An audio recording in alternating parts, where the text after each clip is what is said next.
रे नजर गरइले बा हमरे ऊपर रे रे सखी देखना हाँ करे रंगदारी सोटे जावा पचोह रे नजर गरइले बा हमरे ऊपर रे धक्का मुक्की करत सभे न मिलत वे न चला दवरा धले त दुनु आवारा सखी रे हमने पाली छवारा धले त दुनु आवारा सखी रे हम बिहारी छवारा धले त दुनु आवारा सखी रे हमने पाली छवारा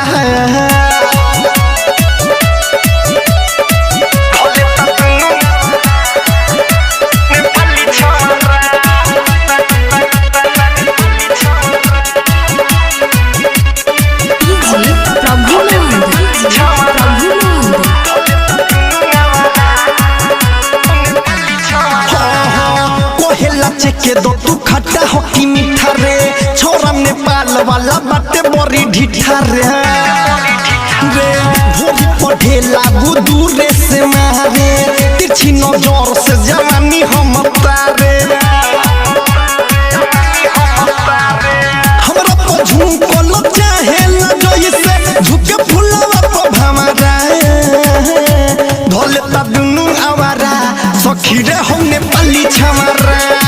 धले त दुनु आवारा सखी रे हम बिहारी छमारा धले त दुनु आवारा सखी रे हम नेपाली छमारा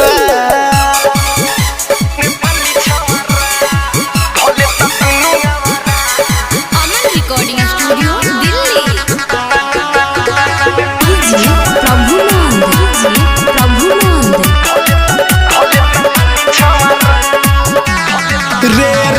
नमरी देखा के वो हमके बोलावे स्टेज के पीछे आँख मार के बोलावे एक नीति से लागो ता डर रे बटे अन्हार उन्हें कदी गोर बोर रे रतन रत्न सब पीछे पड़े हर में सब खियावेला हमें पकावा रे धले त दुनु आवारा सखी रे हमने पाली छमारा धले त दुनु आवारा सखी रे हमने पाली छमारा धले त दुनु आवारा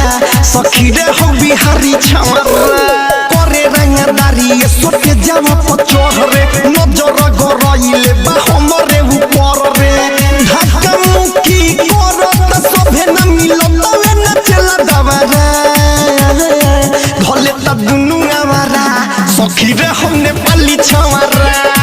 धले त दुनु आवारा सखी रे हम बिहारी छवारा धले त दुनु आवारा सखी रे हमने पाली छवारा।